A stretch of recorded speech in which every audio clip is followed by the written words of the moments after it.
and we were invited for a session like this. But in our case, 100% of the students who had been admitted came and came in time. It doesn't seem to be the case here. So I see the progress in 55 years in the attitudes of the would-be managers, and that is not very exciting. And in this case, they had invited Mr. Moraji Desai. He was, I think, finance minister, not prime minister at that time. Very stern man. But this was an informal meeting. And he asked a question, which I'm going to ask you all. What do you think you're going to learn here? He asked. Then he repeated it in Hindi and then he repeated it in Gujarati. There were hardly any Gujarati students though. But he did that. Because the Gujaratis will behave a little bit differently. At that time, the Chief Minister of Gujarat was also the chairman of our board. And honorary director was Mr. Vikram Sarabhai. Okay, so they were all sitting there. So I am going to ask that question and just maybe take 5 people. Somebody can pass on the mic to them. Please raise your hands who would like to say just a couple of sentences, not a lecture. What do you think you're going to learn here? No marks for it, so it doesn't matter. So, by doing this course and by pursuing MBA, I think that I might be learning something new out of it. I would explore something new globally also, and on a domestic level also, interacting with new people and exploring new opportunities in corporations and industries. And as I'm a science student, so integrating with it with my domain also, I think it will turn out something new and interesting for me. I hope that. Good. Thank you. And your name? Ankita.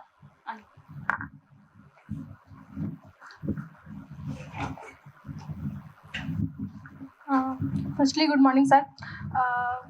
मैं तो यहाँ पर बहुत सारी चीज़ें सीखने आई हूँ, मतलब न्यू चीज़ एक्सप्लोर करने आई हूँ, न्यू जर्नी को तय करने के लिए आई हूँ. और फर्स्टली मेरा मेन ऑब्जेक्टिव था एमबीए करने का यही कि मैं अपनी पीएचडी जो है मैनेजमेंट साइड से कर सकूँ. And what is your basic discipline? Yes sir. What is your graduation? Sir, BBA. BBA. Well, you want to say why? What is the problem? Huh? Okay, fine. So, sir, I have heard about your accomplishments just right now. So, I'm like feeling like shivering right now. My confidence may be not high as you all respected professors, but the thing is, when I was coming this morning, I came with an idea that I am very fresh. I have no knowledge about what I'm gonna do, but after this session, I'm gonna make myself sure that in a week or maybe in a couple of days, I'm gonna find out the caliber I have, the interest I have that I wanna go for. My only motive that has been after my higher secondary is to have a very well settled life in a specific country, Canada. This is what my motive was to choose for MBA, and I have heard from a lot of people that finance is really good. Also, you can do some banking stuff that's gonna help you in Canada. So this is what my motive was, and as you can see, I'm shivering, and yeah. I'm expecting from this towards MBA course this. So I'm exploring new things about management. So I will doing a first PG in this management. So I'm exploring new things about this. So my name is Archie Agarwal, and I have done my graduation from BBA, and from BBA I have much expectations from learning the management skills and boost my confidence, but I didn't have get that. So the confidence that I get from internships and all, so I'm expecting that from MBA basically. So BBA once again, raise your hand. Now that's both an advantage and a disadvantage, and I'll come to that, why it is so. Just let me complete the sentence because there are lookalike names in BBA of the courses which are there in the MBA also. So once again, my question is relevant. What do you think you're going to learn? Right? Okay, let's proceed in a little bit formal fashion. I don't know whether I should now in the beginning mention what happened in that meeting with Mr. Muraji Desai and what was the answer of student who later on became a very famous PhD in finance, and then he set up an e-learning company in USA, etc., etc. I might as well say it in the beginning. So in this, like you, somebody who was an engineer who said, I hope I will learn about financial management because I know engineering. And then there was somebody who was a CA, and they said we will learn about marketing. And somebody who has been in a marketing job earlier said, I will learn about operation management, or operation research, or logistics management. What was mentioned that time, but we didn't have proper courses. And like that, it went on. I also said something. I remember what I said. But towards the end, it was 1 hour session. Mr. Muraji Desai, in a very informal fashion, he was not an informal person at all. You would have known only from the history that he was a very stern man. And so he was relaxed mood. And he said, finally, he says, tell something, again Gujarati, like, what is the bhav, what is the rate, tell what it is that you have come here for. Don't talk about this. You will learn financial management and you will need production management and so on and so forth. So one guy gets up. He says, sir, it is not important what I learn here. He said, what do you mean? Why have you come here then? It is not important what I learn here. What is important is what I can learn on the basis of what I learn here. Please, I'll repeat. It's not important what I learn here. What is important is what I learn on the basis of what I learn here, which means the foundation of learning. I want to know analytical frameworks. I want to know how you say what is the problem. Then build a model, right, to solve it. Whether it's a marketing problem, financial problem, whatever problem. So, we talk now after 55 years. We communicate with each other. I am in the group of that batch, and later I taught there for 10 years, so I know lots of batches. So that was the most important statement made by a student. That it's not important what I learn. Important is what I learn on the basis of what because learning is lifelong. Learning is not steps. I've done BCom, I'll do MBA, get married, and go to Canada and enjoy the life. That should also be there. Okay. So let me now, in a slightly semi-formal way, mention the history of the management education globally and then in India. So are you able to read this? Are you able to read this? Okay. So let's briefly see US, Europe, India. First of all, in India, let's cut off. Before independence, there was no management education in India. Okay. So we will go from the 50s onwards. And in Europe, there was no MBA education till the 20th century. Not even 2010. Now only they have started having MBA programs. They used to have 1 year post experience programs only in Europe. So whatever big names you hear of today, IMI Geneva, IMD, they have merged also. They were all 1 year programs, no 2 year programs.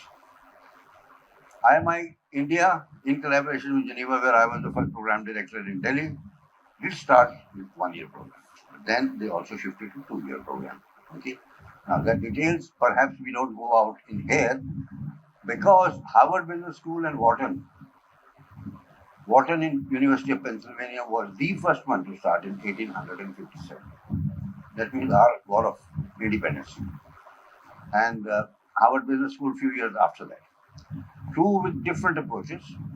Harvard was with case study approach because Harvard Law School had adopted a case study approach and had become a leading law school even then. Get it? And Harvard's first case study was on a shoe shop because the selling which is done in a shoe shop is fantastic if you go into the details of it. They'll show you different sizes, they'll show you different qualities, prices, make you wear it, and even if it is very uncomfortable, how they make you say that it's very comfortable, right? Because they'll let you walk on a little area which is anyway comfortable, etc., etc. Okay, but the first case study was on a shoe shop. It's a classic case study. Now, so when we got independence, the European schools were of not much uh, inspiration. They were mostly trade schools and they were mostly supported by the commerce bodies, that means corresponding to RCII, etc. They supported those schools to come up. So they were not funded by government. And one school in France was what used to be the school of administration, École d'administration, it's called, I think, and they had started something on business administration, nothing else. So Mr. Nehru set up a committee. It was one committee was for the technical education, another committee was for the management education. 54 was the year, and the management education committee came up. And they had very senior people, industrialists and well-known professors and so on, to say that uh, we should have business administration, and we are not able to make up our mind whether it should be within the university departments. And if it is university departments, which one? Economics should start it, or commerce should start it, or which one should start it or not start it? And commerce is a descriptive kind of education, though it has been there for a very long time. India, based on what was there in England, right? There were no great models from England to choose from either. There was the Henley College, which was an administrative sciences college, which had also dabbled with management, but not as a 2-year program. And what else? London School of Economics used to do something, but not a full-fledged program, because commerce was not considered a subject of academic inquiry. More descriptive, like it has remained here in India. More or less, it has remained descriptive in India, also, even today.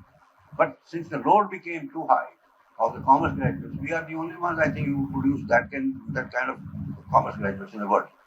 Most of the places, the degree is gone. Okay, now, so that committee gave a report saying start the program in 2 universities and start the program 2 autonomous institutions and let them come up with the interest of the local industry and so on. So Calcutta was set up with the West Bengal government support. The governor of the West Bengal was the first chairman of the board, and over a period of time, it relied on government grants, etc. So it acquired a kind of quasi-government institution with not that much flexibility. Nothing wrong with government institution, but they have to follow the rules. They can't follow a different rule in the Jadavpur University compared to, let us say, in the IIM Calcutta, right? IIM Ahmedabad was set up in a different fashion. IIM Ahmedabad was primarily the interest of the industrialists. Mr. Vikram Sarabhai, his brother Gautam Sarabhai, Kasturbai Lalbhai of the Kasturbai Lalbhai group, very large textiles and others. They were all with it. We started, and they gave the initial support. I will not go into great details of that how they supported. Then Pakka Gujaratis also, they don't want to get too much money to go out of their pocket, but they manage, in certain way. And Kasturbai Lalbhai became the chair of the construction committee, and the amount of money he saved, but created a campus which has a world-class architecture by Louis Kahn. Then Doshi followed it. Okay, and so after Mr. Vikram Sarabhai's he was a scientist. He had a lab of his own close by, government funded though, physical research laboratory where astrophysics work was happening. And that is one of the bases of the ISRO program. And then Dr. Sarabhai became chairman of ISRO. And we had one, Mr. Ravi Thai, whose father was the first finance minister of India. And he was working in Tata's. So he came on something like 1/20th of the salary or something like that. And that kind of many examples are there. Now, the method of inquiry there became that faculty have a choice how to take the courses, but they come to the combined faculty meeting and they discuss it, criticize it, support it, say add this, add that, and then this course. That could not be done in Delhi University and Osmania University, the two universities in which the program was started. You have a syllabus, you have a syllabus. If it goes on for 20 years, very good. Syllabus is very good, therefore it's continued for 20 years. If it goes on till year 2000, even better. And that's what happened. Now, in the case of North India, the Delhi University syllabus in the university system became the boss, became the model. And it was followed as it is, even though times changed. The syllabi remained the same. Now, this is one of the major issues today in management education. It is in the other fields also, but management education. Why the IITs and the IIMs prospered was that they had this liberty of devising syllabus on their own and not to follow something was, just stamped like that. And without that, you could not function. Shifting to that, the third medium is institution like this. We offer an MBA which follows the syllabus, but that is where I'll come. That it need not be restricted to that. It should not be restricted to that. We are not in this game just to pass an exam. If it is so, take an open education program, take an English distance education program, which I devised, which we also keep on changing. And you can take SWAYAM online courses, take the credits on that basis. घर में आराम से बैठे work from home तैयारी करो, study from home, right? Why do we come to the campus? And we'll come to that. What is it that campus adds besides the social life? And that also you have to partake of. There are so many clubs. You add to the clubs activities. In our case, it used to be we used to have a radio club in engineering college where I studied. Punjab Engineering College, IITs were not even there. We used to assemble our own radio. We used to come to this Bagheera's place, take the parts, assemble it because radios were not available. Or they were very expensive. So that was the club. And then you have club where records will be there and tapes will be there. The club can afford it. Individually, we can't afford it. But we have the best collection possible, right? Similarly, here, you want to exercise, at home you have whatever mechanism, but here you have a gym, and so you have the equipment. So that is what the institutions do in terms of learning also, in terms of social life also, in terms of self-development. So completing that, then therefore, from there, these two branches of study started. And then the IIMs had limited seats. Therefore, there was a lot of competition to get into them. And they therefore acquired an elitist image also. I was the chairman of admission committee in the 70s, and I knew that it would not make a difference if we selected the next set of 1,000 people, and the quality will be same. Because out of millions, you are selecting 60. It's not that the next 60 is not good enough, next 120 is not good enough, right? So from that phenomena came, because of the shortage, these private institutions. They first came in South and West. Those people are very good. They've done the experiment in engineering colleges and medical colleges also by that time, which experiment was not conducted in North India. But towards the 80s, 86, I was the chairman of the committee of AICT, which used to look at these institutes for work. So slowly these institutes started coming. Believe it or not, I went to MET, it was in one room of their school. I went to ILM, one room of their school. I came to this place, it was one room of their school. That was somewhat 30 years ago. And but they prospered. Why? Because they had that academic entrepreneurial spirit behind it, they had the sincerity behind it, and they had the discipline about it, and they kept on to their objective of building up. Money is not the consideration, therefore. At least I went to 100 odd institutions. Money came to them afterwards. So if you evaluate whether they have the money and therefore they should be allowed, this management education would not have been possible also, right? Because government will not give so many institutions the money for it. So summarizing this, how the PGDBA program came, now I address it to you. Why did it become PGDM from there? Anyone? Those who have not spoken before? Postgraduate diploma, business administration to postgraduate diploma in management. MBA remained MBA. Why? What is MBA? Meaning of MBA? Is it only Master of Business Administration or is there something more? Why did PGDBAs become PGDMs? And why was it essential? Because in countries like ours, business is a small percentage of your GDP. Business employs less number of people compared to other fields. So hospitals, museums, NGOs, keep on naming them. Keep on naming them. They are not business. So are we saying that this is only meant for business? There was a confusion. That is why number of people started who were going to even the government side started reducing. Till this concept of PGDM came. And it added courses which were related to other wider issues.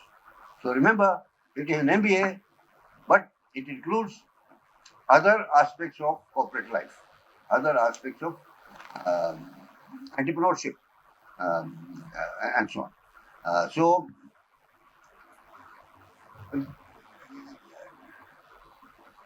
early years I told 19th century is Harvard and the Wharton and so on till the 20th century. Largest number of MBAs produced was in the US. No prizes for guessing where it is maximum now. It's India, obviously, right? So 60s, the two major institutions of management got established, and in the 21st century they've expanded to 20 odd, right? So that's supported by the government of India. There's now one act there, but it is not one syllabus. Syllabus you decide your own. Academic freedom is there, but funding is then now primarily from there. In IIM Ahmedabad is the only institution where funding more than 50% has remained non-government. That is why they've had more autonomy. That's why they've had more prestige. Also because I passed out from there and I taught there for 10 years. I like that better. But the difference is therefore a case study approach. That you take the problem, discuss it. For convenience purposes and because it is the universities, we do it. Say it is marketing, this is operational management, this is logistics, this is this, this is this, this is HR. Problems don't come like that. There is no problem called a marketing problem. It has all these other aspects related to it, and you can run a model on it, you can build a model on it, so it's operational research. Financial management is to a model building. Okay, then converting it to software, what you were working. So is it a software problem, computer application problem, or it's a finance problem? All of that. So that is the difference when you take a case study approach. Syllabus does not tell you whether you should handle it like a lecture or like a case study. This institution tries to develop an optimal combination of these things. You cannot go away from what the university syllabus is and should not. There is no reason why things should not be added to it. There is no reason you should not study better. And remember, Wikipedia or Googling is not the thing. Tomorrow it will change. There is no analysis in that. You are not sure whether the data is correct or not. 99.9% of it is not written by Indians or Asians for that matter, right? Therefore, biases are there from where you get the information. So just don't think that, we will Google it and now we have to write a report, we'll do chat GPT. Faculty also know what is the meaning of chat GPT. They will immediately know that is not your contribution. And you will not learn anything. You will not learn anything. Remember, you want to learn about chat GPT operations separately? Yes, you know it. But apply it to where an assignment is given for you so that you can learn. You can come and present it to the rest of the class. The rest of the class comments on it positively, negatively, critiques it. You learn something from it. So I go back to my friend Srinivasu, who said, it's not important what I learn here. Similarly, it's not important what is there in Wikipedia and I know it. Tomorrow it's going to change. Then it's not knowledge. Then it's news. News of the day. To some extent it helps because something consolidated is there, you get to know about the subject. But that's not your contribution. You are not going to be going through all the links also to be able to figure out where that information has come from. So this is like Encyclopedia Britannica we used to have. So you go to the encyclopedia, learn about a word or something like that. It's not knowledge. Okay, it's information. It's data. Right. So therefore, the number of PGDM institutions which came or private institutions came, some of them now have become universities in the 21st century. Just in the beginning of the 21st century, that private universities were set up. I was the vice chancellor of the very first one and 100th one. And in 6 months, they had given quote unquote licenses to 120 universities. Professor Yashpal, who was the first director of the SAC, Satellite Application Center in Ahmedabad, then UDC chairman, went and filed a PI along with the journalist to say this is all nonsense. And the act was cancelled. Those universities went away. Now, later on, the private universities which have come under different legal structure. Okay, so they are offering the courses. So, looking at North India, looking at all of India, point number one, now the supply is more than the demand. Got it? And supply is very easy to come by.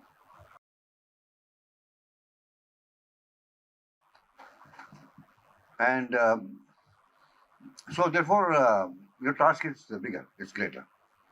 You want to take a job after this, you want to take a good job, doesn't matter first job, second job, later on also, you are a professional. Therefore, anything which will be to your help during all these processes when you are learning as you are growing, irrespective of where you are working. Okay, let's go on to the next one.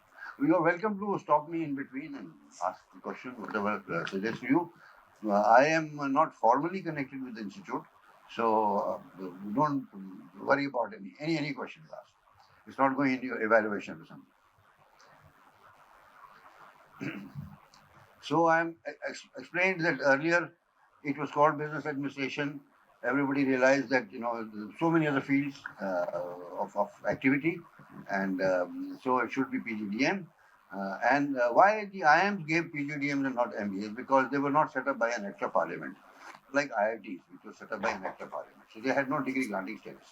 But the image had become so good that at some stage people started saying PGDM is better than MBA. Okay, it's because what I just said. You learn more and you develop a framework of learning which is lifelong learning, right? That's the only difference. When I studied in IIM Ahmedabad, we had for classroom. I was one of the 10 in a faculty house, which was our hostel, and there was one dorm, which was student dorm, which had been built in which the director and faculty used to sit.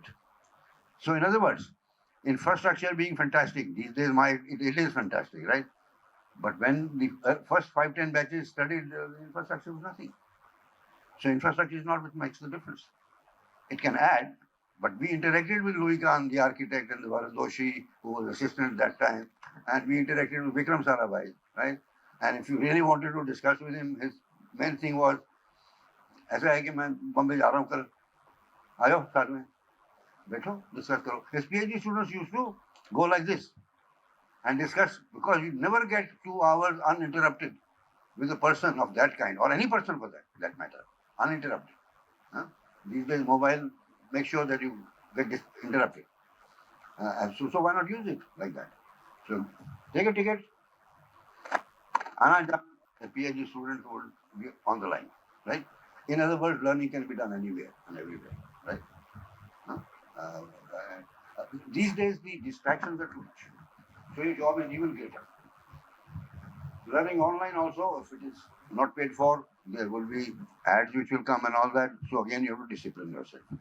And discipline is the main thing. If you look at any army, any armed force, any administrative setup, any management setup, the first thing is to discipline self and discipline the work. You're going to succeed. Not disciplined, you're not going to succeed. So, numbers, as I said, broadly 20th century, our maximum GMAT was for the US now maximum number of students applying for GMAT in the world, appearing in the GMAT examination is Indians. Um, this degree is global, actually. Nothing like India or Janakpuri in this. In some part of Germany or some part of US, you're learning same. Just like aeronautics, robotics. Learning robotics, you're learning robotics, you know. And it is a question of when something becomes available. When Kalpana Chawla passed her aeronautical engineering from a small town, Karnal, not even Karnal specifically, Chota Gaon near it. So she went to Punjab Uni College because that's the only one which is now the oldest aeronautical engineering degree in the country. And from there, he came and told parents, look, for even a engineering college degree, she didn't have the money, parents didn't have the money. So we'll find a way. And the way came. And then she said, I want to do robotics. Aeronautical engineering के बाद में robotics क्या मतलब है? मतलब तो समझ आ गया ना चंद्रयान 3 में. In the end, it's a robot, right? Otherwise, you say space में research में robotics का क्या काम है? So she went and did robotics. Became the first astronaut, first lady astronaut also, who was a joint aeronautical engineer and robotics engineer. And she was in charge of robotics in that particular mission, where the robotic, the control thing which we saw in the show here was to be done from the flight itself. But the whole damn thing burnt out and so on. So the second girl, similarly, she was Punjab Uni College Aeronautics, Shirley Williams or Santana, I think, Samantha Santana Williams,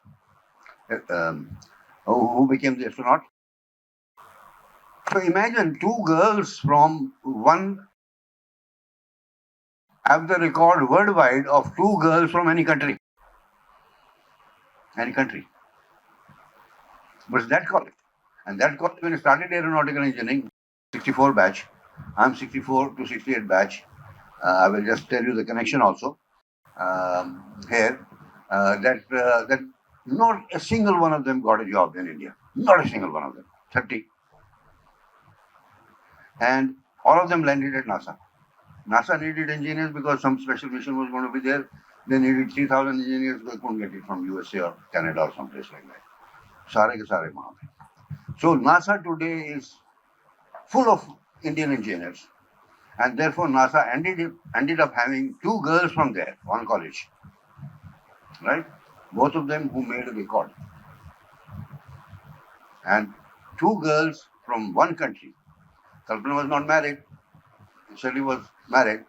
And in what context I'm saying it? The context I'm saying it is that the college started aeronautical engineering. If they would have done a market survey and found that nobody will be employed, they would not have started it. Why? Because government system will not give them money. At that time, we had Pratap Singh Tehra as the Prime Minister the Chief Minister of Punjab, who had lots of qualities, some non-qualities also. But he said, nah, यहाँ पे production engineering introduce करो, hands-on. And today those guys are and girls are head of production everywhere. IIT people are not. IIT people are not hands-on. Okay? And so today you might say Punjab Uni College, local college, 150 years, 55 years old college. Huh? But the students joined because they were dreaming. They were dreaming. These girls were dreaming. That's why they joined. Because I want to go to space. And I want to handle the Vikram of that flight. I want to make robots, pick up all the samples. That is my mission. Now, why did I say that? I said it doesn't stop you. You're from Karnal. To become absolutely world class or above world class in whatever field you choose. You choose, you work for it, you work towards it, work towards your goals, and you'll make it. This is where the issue of the confidence comes. If we say that, I am on the baat to बहुत great है, हमको तो बहुत कुछ है, मैंने बोला हम तो शैक्स में पड़े हुए वहाँ पे, और बाद में अभी आजकल वहाँ पे टेबल टेनिस खेलते हैं, तो शैक, espresso sheets, That didn't make a difference. Library was again in one of the faculty houses, which had not been given to the faculty. It did not make a difference. It was the best library on management in India. So it did not make a difference to the people, to the faculty, to the students, that we don't have all class 1 facilities. Nobody will come and say, oh, we are paying 2 lakh rupees fees, so therefore why this is not there, why that is not there. Abhi aajkal kar rahe hain air condition, dorms वगैरह को. And the earlier generation is saying this is a very bad thing that you are air conditioning the thing. But alumni have given the money. Alumni have given the money or not, shut up. They are supposed to be going out when it is required. They can have their whole night party. But if they have to go to the office at 9 o'clock, it should be 1 minute before 9 o'clock. That is a discipline. You may have this and you may have that, take aspirin or take whatever it is. You are young people. You have to come to the class. You should be prepared for the case. You can be called and nothing will happen. No grades will be taken away, but you will be put on the mat. So by random, you are going to be called. You are going to be doing it. So now this is the environment. This is the environment you create. Excuses are very easy to come by for anything. And those who want to dream, no excuses of others are going to come in the way. Kalpana had got the scholarship for the robotics engineering also. But first she got the admission and then worry about where the money will come from. Not that money is not there, therefore, how will I go there, etc. Great inspiration. Great inspiration.